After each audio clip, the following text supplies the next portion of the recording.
ಹಿರಿಯೂರ ಹತ್ರ ಮಸ್ಕಲ್ ಇದು ನಮ್ಮ ಹಳ್ಳಿ. ಇವತ್ತು ಅಲ್ಲಿಗೆ ಹೋಗ್ತಾ ಇದೀವಿ. 3 ವರ್ಷದಲ್ಲಿ ಒಂದ್ಸರಿ ಕರಿಯಮ್ಮನ್ ಜಾತ್ರೆ ನಡೆಯುತ್ತೆ. ಅಮ್ಮನ ಜಾತ್ರೆಗೆ ಹೋಗ್ತಿರೋದ್ರಿಂದ ನಾವಿಲ್ಲಿ ಉಡಿ ತುಂಬಿಕೊಳ್ಳಕ್ಕೆ ರೆಡಿ ಮಾಡ್ಕೊಂತಾ ಇದೀವಿ. ಒಂದು ದೊಡ್ಡ ಬೇಷನ್ಗೆ ಅಕ್ಕಿ, ವಿಳ್ಯದೆಲೆ, ಅಡಿಕೆ, ಬಳೆ ಬಿಚ್ಚೋಲೆ, ಬಾಗಿನ ಸೆಟ್ಟು, ಊದಿನ ಕಡ್ಡಿ, ಕರ್ಪೂರ, ಅರಿಶಿನ, ಕುಂಕುಮ, 12 ಬಾಳೆಹಣ್ಣಿರುವಂತ ಬಾಳೆಹಣ್ಣಿನ ಚಿಪ್ಪು, ಒಂದು ಕಾಯಿ, 2 ಅಚ್ಚು ಬೆಲ್ಲ, ಒಣ ಕೊಬ್ಬರಿ, ಹಂಗೆ ಹೂವು ಇಟ್ಕೋತಾ ಇದೀವಿ. ಹೂವಿನಲ್ಲಿ ನಾವು ಸೇವಂತಿಗೆ ಹೂವು ಮತ್ತೆ ಮನೇಲೆ ಬಿಟ್ಟಿರುವಂತ ಪಾರಿಜಾತ ಹೂ ಇಟ್ಕೊಂಡಿದೀವಿ.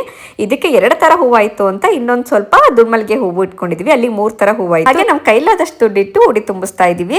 ಅಕ್ಕಿ ಹಿಟ್ಟು ಬೆಲ್ಲದ ಮಿಶ್ರಣದಿಂದ ಆರತಿ ಮಾಡ್ಕೊಂಡು ಅದಕ್ಕೆ ತುಪ್ಪದ ಬತ್ತಿ ಇಟ್ಟು ಹಂಚಿ ಕಡ್ಡಿಯಿಂದ ವೀಳ್ಯದೆಲೆ ಮತ್ತೆ ಹೂಗಳನ್ನ ಪೋಣಿಸ್ಕೊಂಡಿದೀವಿ. ಸುತ್ತಲೂ ಅರಿಶಿನ ದಾರನ ಕಟ್ಕೊಂಡು ಆರತಿನ ತಗೊಂಡು ಅಮ್ಮನವ್ರ ದೇವಸ್ಥಾನಕ್ಕೆ ಬಂದ್ವಿ. ಮನೆಯಿಂದ ಆರತಿನ ಹಂಗೆ ತಗೊಂಡ್ ಬಂದು ದೇವಸ್ಥಾನದಲ್ಲಿ ಆರತಿನ ಹಚ್ಕೊಂಡು ಪ್ರದಕ್ಷಿಣೆ ಮಾಡ್ತಾ ದೇವರಿಗೆ ಆರತಿ ಬೆಳಗ್ತಾ ಇದೀವಿ. ಈ ಆರತಿನ ಚಿಕ್ಕ ಮಕ್ಳಿದ್ರೆ ತಲೆ ಮೇಲೆ ಹೊರಿಸ್ಕೊಂಡು ಆರತಿನ ಬೆಳಗಿಸ್ತಾರೆ.